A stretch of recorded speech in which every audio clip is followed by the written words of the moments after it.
The top 5 list. Okay, I need to hear this. Ferguson third. Guardiola. Ferguson third as the GOAT Premier League manager. Hit the like and the share button. Let's take a little listen to this. Top, because what I've done is, to be fair, I've rated it off the manager's first 8 years. Stop it. Get some help. Get a parameter that really suits your argument.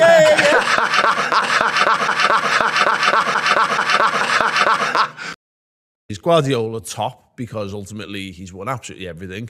Then, based on the 8-year thing, Wenger won 3 Premier League titles in his first 8 years. Alex Ferguson won 2.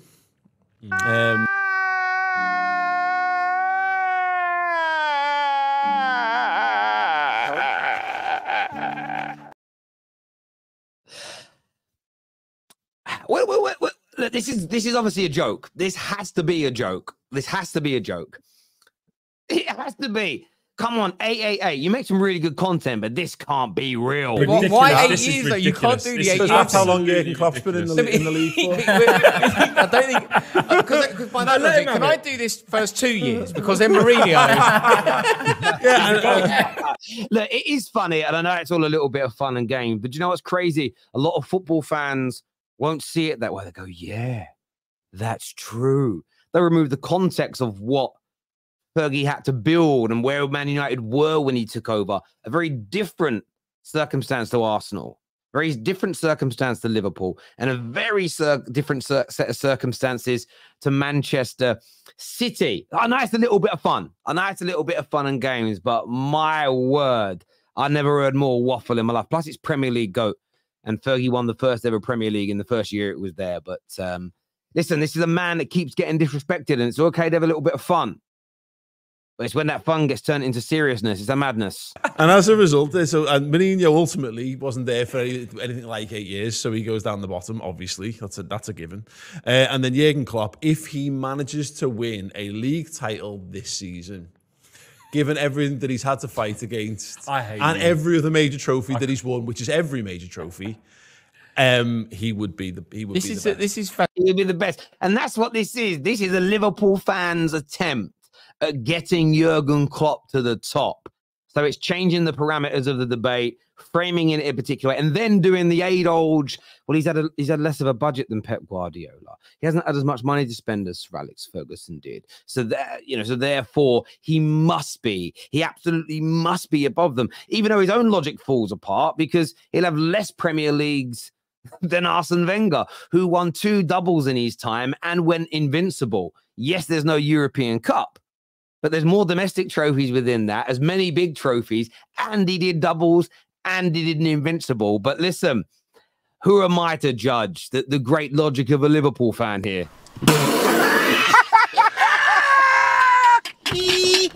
Not the only whining and crying, though, that we've heard today on the internet, okay, and seen across football. Eddie Howe. He was asked about Dan Ashworth leaving Newcastle and coming to Man United. And they said, what about the access to the Newcastle secrets? Now, I don't know what these secrets are. Is there like a hidden chamber under St. James's Park where a basilisk lives? I don't know. But he says, your concerns are relevant. I don't know quite how much I can say on that, but I share your feelings.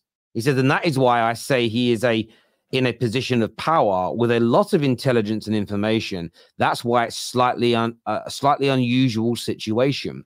And I've seen a lot of Newcastle fans crying, a lot of Newcastle fans boo-hooing and moaning and being frustrated. But where was this energy from Newcastle when they were taking him from Brighton? Where is this energy from Newcastle when they're signing players from other clubs? Where's this energy from Newcastle the next time they need a manager?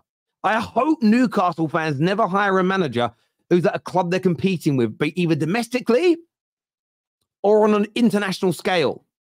The way fans, the way managers, the way clubs behave when their team is losing out on something is absolutely hilarious. The bitterness and hate is real. The hate is real, 110%.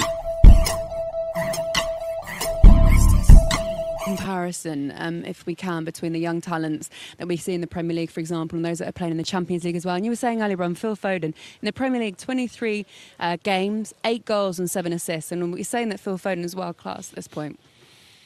I think you've got to be looking at him like that. I think for what he does for the team, he's important to the team. The way, with assists, with goals, with the rhythm of the games, especially this season. I think he's got to be in the conversation and nearing that at least. Well, in that case, let's have a look at Bukayo Saka. 23 Premier League games, which is the same. 10 goals, which is 2 more. 7 assists, which is the same as Phil Foden. Why is he not world class? It's a really good challenge on this debate around which of the two is world class. I think this question needs to be asked. What is the difference? Let's see what Rio Ferdinand says. Because I don't think he's done it at the top level, winning trophies in a team like this and been. Is he in a team as good as Man City's team? No, he's not. And you've got to understand and respect and appreciate that Phil Foden's done this at the gritty, the where the medals are handed out. He's performed. He's done that against the best teams as well, consistently. I think Saka is more about he needs the opportunity to perform on that platform. I think it's a really fair point. I rate Bukayo Saka massively. But Phil Foden, similar position, either on the left or the right, has done it in title races, done it in Champions League runs, done it in so many big cup games over a consistent basis. On ability, on outputs, they are so similar. They're different types of players, but they're so similar in terms of the level that they're at. But they're delivering in those gilt-edged moments. I think that I don't really understand what people's issue is with what Rio Ferdinand is saying. Perform at that level consistently, and then we'll see where he's at, and you can consider him then. So what's your England front three then, both of you? Ooh, at the England moment? front three? Yeah. Saka right. Got to be Saka on the right. Yeah. Kane in the middle, surely. Yeah, Kane up front. Yeah. Well, surely it's going to be Phil Foden if he's world class. a tough one on the It's left. really tough, isn't it? The left one is tough. The left is tough, man. Why? Grealish is injured now. Rashford's he hasn't been if in everyone's form. fit, if everyone's fit and flying, Rashford plays for me. on the left. bad choice. That's a Hang on a minute. Rio, I love you. I genuinely got some. How can you stand there and say Phil Foden is world class and better than Saka, but then not even mention him in your England front three? Because all the reasons you gave for Phil Foden being better than Saka, he has over Rashford. And if he's better than Saka, why is he not starting on the right? If you, I'm confused. I don't understand. What's Rio Ferdinand talking about? As I promise, like, and even genuinely, right? If Foden is better than Saka, how is Foden not in your England front three? Either on the right over Saka or on the left. I tell you, I'm sitting here agreeing with this video, and then I see that bit. I know what you're going to say. I know you're going to hate me for this. I know you're going to hate me for this. I know you're going to hate me so much for saying this. But Arsenal hate, just like we saw the Man United before this, it's real. I think it's so real and deep-rooted within people that they don't even see it. Like, I love Rio Ferdinand.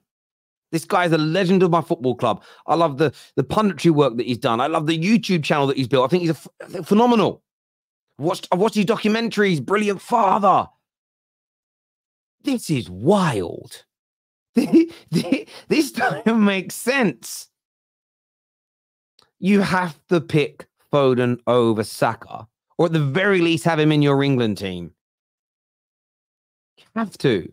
Surely, if Foden's the only one of them that's world class. Yeah?